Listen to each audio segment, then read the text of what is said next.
রাজধানীর গুলশান অ্যাভিনিউ এলাকায় এক পথচারীকে মারধরের ভিডিও ভাইরাল হওয়ার পর আবারও আলোচনায় রাশিয়ান বংশোদ্ভূত মডেল মনিকা কবির।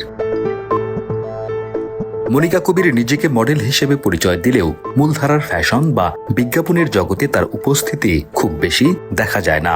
বরং ইউটিউব সাক্ষাৎকার, অনলাইন ভিডিও এবং সামাজিক যোগাযোগ মাধ্যমে নানা মন্তব্য ও কর্মকাণ্ডের কারণেই তিনি বেশি পরিচিত।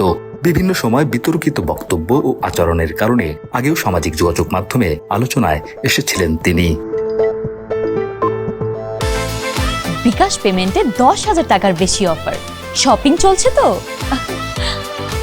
10 মার্চ মঙ্গলবার গুলশানের সড়কে পথচারীকে ধাক্কা ও মারধরের ভিডিও ছড়িয়ে পড়ার পর আবারও আলোচনার কেন্দ্রে মনিকা কবির।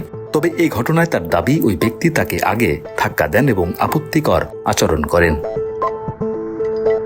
ঘটনাটি নিয়ে সামাজিক যোগাযোগ মাধ্যমে চলছে তুমুল আলোচনা।